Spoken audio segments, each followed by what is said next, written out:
Ngisebenza kwinkampani enkulu-ke. Inkampani yethu i-international. Umina engisele ngibhekele le-ofisi elikhona la eBlue Bay. Shukuthi la sengifake nomuntu wami ukuthi asebenze la. Yena usepositionini ethanda ukuthi ibe phansi. Mina ngisiqhwakelele phezulu ey'tezi ngumenenja wakhona khona la eBlue Bay.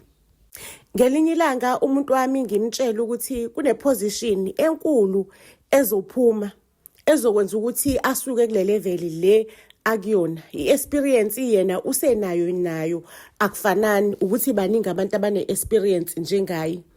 Kuzomela ukuthi ayilungiselele mangabe kuwukuthi kuphuma leyo position. Mina njengomanager ophethe la eBlue Bay ngizoselecta yena ophethe le branch yaseBlue Bay. Ngizoselecta yena isikhundla ngizosinikeza yena.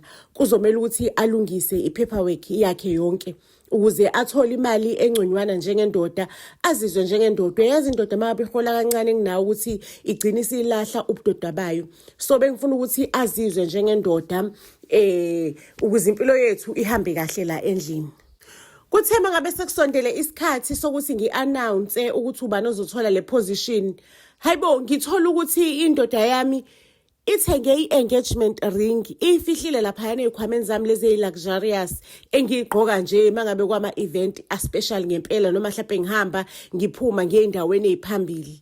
Hibo, ngijabule ukuthi kanti umuntu wami uplane ukuthi angireward ngale ring. Yabona kukhona ngishona nekhadi kubhaliwe ukuthi ubooke reservation itafula for 2 on this day, you understand.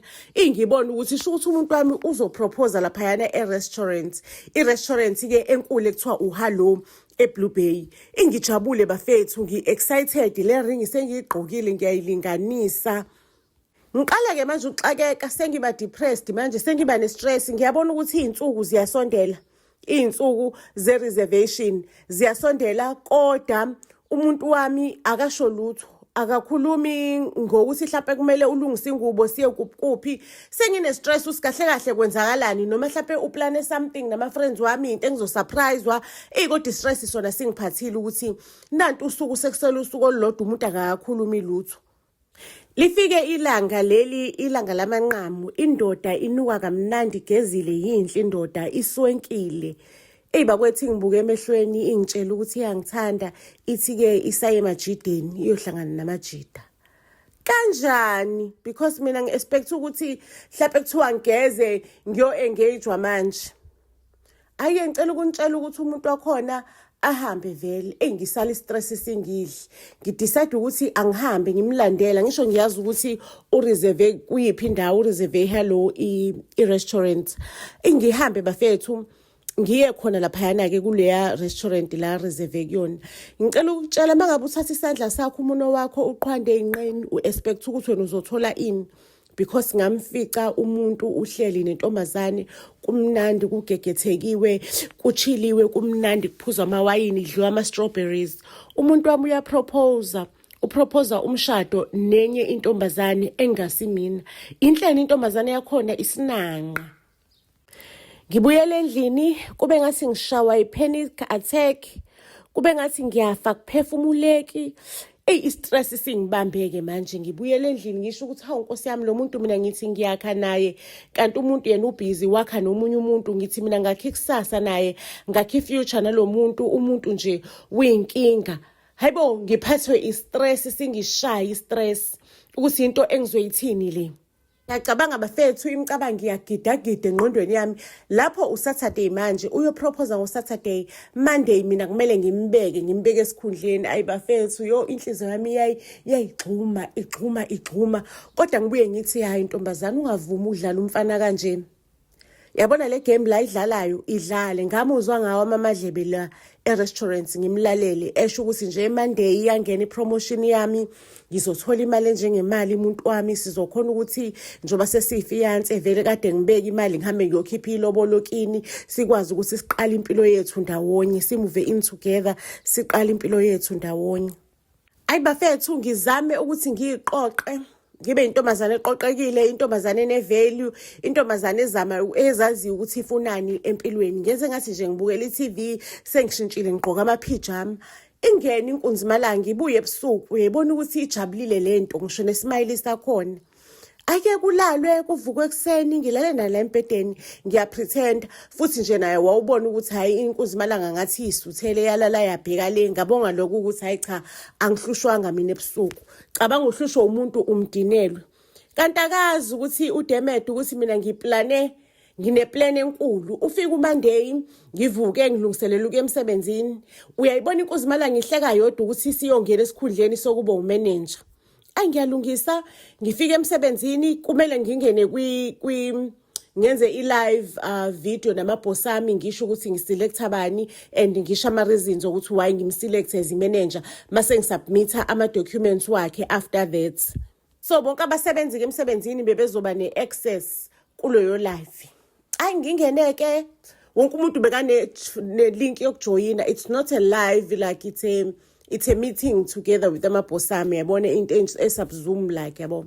Abantu singeneke sonke kwilink ngiqaleke ngibonge ngincome ngisho ukuthi inkampani yethu isikhulile abasebenzi bayasebenza ngokuyikhandla bonke akekho ongayideserve le opportunity bekumele ukuthi ngicwengisise ngijule ngibuke into deep ukuthi ubani ongaba imanager. Ngiyambona umfana laphayana useyilungisa uselungisa othayi uyithembile ukuzimalanga ukuthi uyena okhuphukayo sidwedwe sendoda. Hey isidwedwe-ke nawe kumele ukuthi usihlakaniphele. Ngivelana nje mina ngiyikhethele omunye wasemsebenzini ngikhethe omunye ugeli wasemsebenzini ngisho ukuthi ugeli kade aqala ukusebenzela le company nanka amagalela wadlalile uyayideserve le position. Anyway ugeli bekayideserve ngempela iposition ubekayimisela emsebenzini wakhe. Ngathi mengiqeda ukukhuluma vele i-request yami ngase ngiyisubmithile already i-request yami for i-leave. Ngigoduke ngendlini uyangifuna lo mfana la emsebenzini ufuna ukukhuluma nami ngokukhulu ukuphuthuma ungisendela ama-message usucela sami sokhuluma etoilet angisho emsebenzini akumelanga ukuthi sibonakala ukuthi siyajola emsebenzini akuvumelekile ukuthi ujole nomuntu osebenza la. Ngiye ngihambe ngendlini bengifike ngendlini imsangane engayenza ngathatha impahla zami ngayisa e-storage ngashiya nje iflat lingena lutho kwasala itafula le tafula eluround enezihlalo ihlalo ezu4 elalithengo uyena kuphela ngoba wethanda ukwenza ama content akhe kulo tafula lelo. Ngathi mengithatha impahla zami ngiyise storage sengiarrangeile vele netruck yonke into iyafika on time. Sengibhukhile iflight ngiyahamba ngiya kwi-vacation ngifuna ukuyopholisa ikhanda. Ngifuna nje ukuyopholisa ikhanda ngiyicabange ukuthi sithini step esilandelayo mangabe kusuka la. Ngifike-ke bafethu kwi-vacation ngiyilele lapha ehlabathini zolwandle la kwi-vacation. Kunomfana obusy nayo oze to the same vacation ungibangela isicefe lo bhuti akamuhle tall dark and handsome. Ungibangela isicefe ubusy nami ugudla nami unyuka nami nje ungifuna phansi phezulu. Kube nalento kumina ngaphakathi ithi hayi man hook up with this guy ufika ukhipha stress ngayi. Ngicela ukuntshela ukuthi kuphi khona ayikho into esayenze mangabe sesifika ekamereni lakhe lo mfana. Ngafike nje ekamereni lakhe wangithelela ihenesi ngadakwa ngakhala-ke manje ngakhala iy'nsizi zami ukuthi umfana ungileni umfana wabantu Nkosi yami bese therapist yami ngimxoxela ukuthi umfana ungileni wangenzani kwaphelela kanjalo ke indaba yami nomfana siloku nje sixoxa kanjalo exchange amanamba futhi ngangazi ukuthi hayi la mfana ngiyasangifonela vele ayikho nje into azongifonela yona indlela bekade ngisikhihla ngayo ngikhalela omunye umfana ngimkhalela komunye umfana. That was a very big turn off.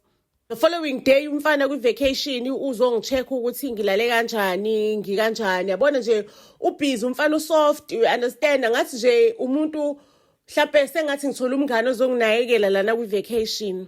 Lona-ke osekhaya engimshile le eflatini elingena lutho elisele netafula ubusy uyafona uthi ushiya ama-voice notes sangayilungisa lento Thandi sangayilungisa bekuyi-mistake Thandi lento le sangayilungisa usangangi-appoint kwenye position kwenzakalani why umuvile out isigebengu sazi kahle ukuthi siproposile sazi kahle nje ukuthi sihlukaniswe umpropose sho ukuthi sona sazi ukuthi angazi mina kanti ngiyazi sithi Thandi usungaze ungenze kanjena unganginikeza iposition uqede lapho umuve out sho ukuthi wena kudala wayilindele iopportunity ukuthi ungihlukumeze we narcissist noma uyini Thandi umfana ubhizi uyangisho ungishiyela ama voicemail uyangifonela he is blowing up my phone uthi ngeke ngimphendule ngangawalaleli ngisho kwalo ma voice message wakhe ngangalaleli kwasani.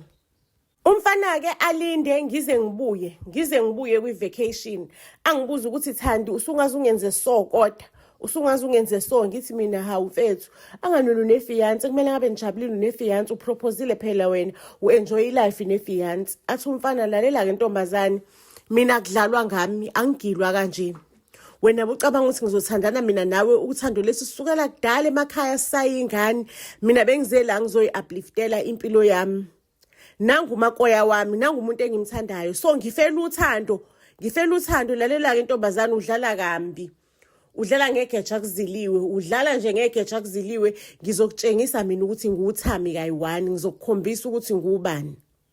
Umfana enza izinto zenzeke afayile i-complain ecompanyini yethu athi umanager lana wafuna ngilale naye ngenkani athi khona azonginikeza iposition wangithreatenisha noma ngithi mina ngiyanqaba wathi into ezokwenzakala kuzofika usuku la kumele kuthole khona iposition uzokwenza sure ukuthi mina ngiyaxoshwa emsebenzini mengabe kuukuthi angilali naye ngagcina sengilalile ke naye eloku nje engenza ibhola engilala kanjalo njalo all the times wangithembisa ipromotion wathi mengalali naye ngizoxoshwa emsebenzini lafikile ngale promotion angisatholanga mina le promotion. What about isidoda sami ngiyuziwe nginyukubezwa umphathi ngokwenkonzo yekamero.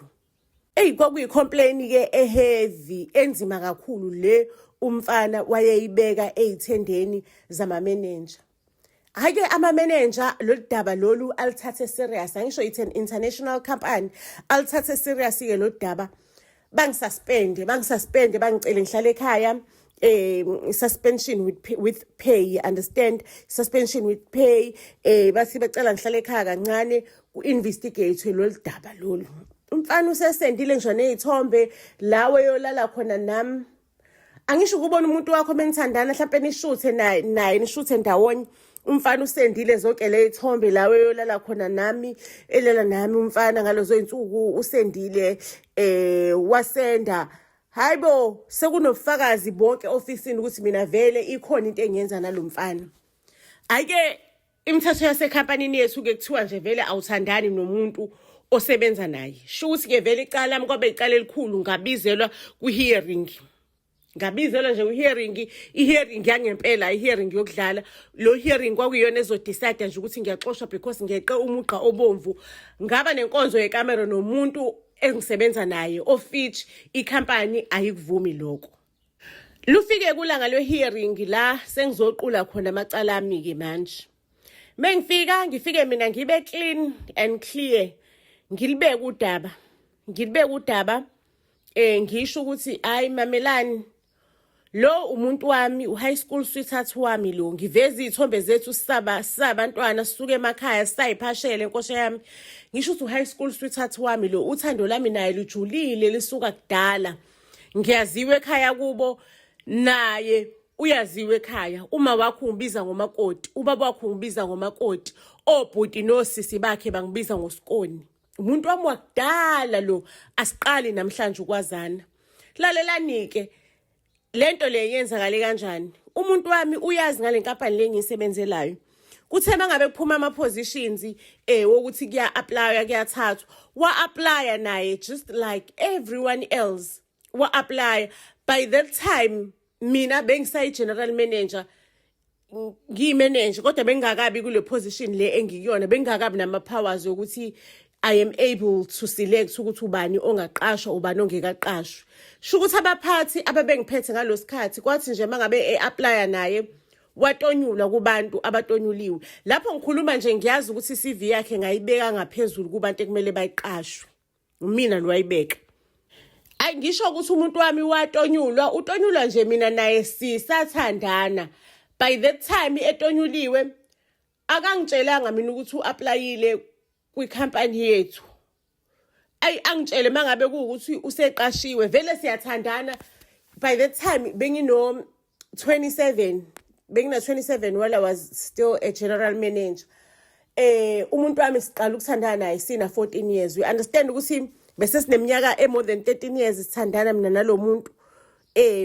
Ayikwathi mangabe kuukuthi ke uyayithola iposition kanti inhlanhla leyo nami ngizophakanyiswa ngabe ngisaba igeneral manager. Ngibe imanager enkulu yena use reporter under igeneral manager. Mina ireport yakhe ngiyithola from the general manager. Kuqhutshekwe kusetshenzwe umuntu wami naye ngisho siyathandana sihlala ndawonye sihlala ndawonye endlini akaze ahlale kwenye indawo uhlala lapha endlini ngiveza amaposi uthi amaposi akhe bekafika ngeyami address ngoba uhlala lapha endlini but the time apply emsebenzini usebenzise a different address yokuthi akahlala endlini angichaze ukuthi kuthe kusenjalo lo general manager wa resign kwamele ukuthi kube khona umuntu opronyotwa ukuthi abe general manager. Umuntu wami naye uapplyile but angibukanga ukuthi ngoba nakuumuntu wami sekumele iposition itholo uyena ngibuke deep ukuthi ubani umuntu oyideservayo le position ngachuza umuntu oyideservayo le position. Mina umuntu wami angithandananga naye esesebenza la emsebenzini ngathandana naye kusukela kudala njengoba senginitshengisile iproof ngichaza kwi-meeting njengoba senginitshengisile iproof yezithombe zethu sishutha sicabuzana sisase high school izithombe zethu zakudala ngichaze ngilibeke udaba kuze kube clear kulabantu ukuthi isho ukuthi ngibile naye fair nganga select umuntu wami ukuthi kube uyena othola umsebenzi kube uyena othola umsebenzi we-general manager. Ake bakwethu ngilwine kanjalo ke icala base ke siya separatewa ke nomuntu wami sishintshiswa ama province yena ahamba yofaka kwenye province mina ngisale lade ngikhona kwi Blue Bay ngiqhubeke kwi position yami yena akayithola ngaye le position obe general manager waqhubeka kwi position akuyona cabanga because he is not a hard worker kangako ngangimsiza the time esasebenza under iBlue Bay ukuthi iperformance yakhe ibe better ibe good ngangimsiza ezinye izinto ngibuye ngimenzele zona mase fika kwenye ibranch akakhali umanager wakhona uthe lo muntu uyakhathaza uyinkinga kahle umsebenzi akawazi kahle umsebenzi akawenzi kahle akasiyi hard work ngiqhubekeke nempilo usaclose kumlelo mfana lengahlangana naye ngale kwi vacation usakhona usaloku nje uyangisondela siyahlangana sibe nama date kube mnandi sixoxe sichile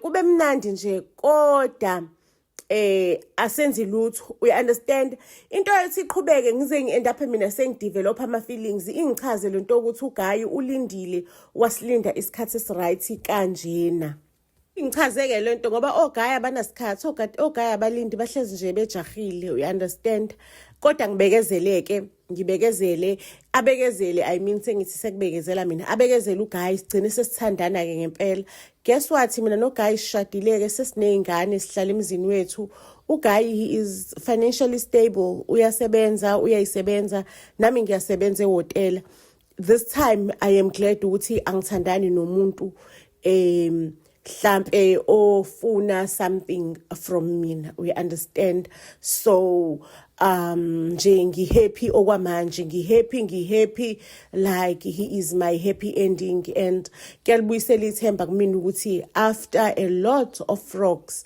engwacabuzile okay after a one big frog engicabuzile for years ngaze ngathola my own Prince Charming. Buzz SA to all social media platforms ngizosibeka lapho ke story sethu okwanamhlanje ningakhohlwa ukuthi ifamily thina njenge Buzz SA sathi incwadi yamatukuletshene bezokuthiwa impi yabomdabi sethunjini sayishintsha sayenza imovie ukuze abafundi bakamatukuletshene bayi-understand kangconywana incwadi yezulu eyinkinga eyi-288 pages so mangabe umfundi wamatukuletsheni noma umzali womntwana okwamatukuletsheni uinterested ukuthi uyibone lencwadi noma uyithenge ungaxhumana nathi kuWhatsApp enambeni ethi 079 337 2464 079 337 2464 ngizoyiphinda 079 337 2464 Please note ukuthi incwadi yethu protected ukuthi abafundi bangasherelani or bangayisave or bangagcine nje sebeyithengisa bona ngokwabo. So family, ngiyabonga kakhulu ukuthi nibukele nestory. Ayilali bonene ezitorini ezilandelayo. Buzz SA to all social media platforms. Siyanithanda kakhulu.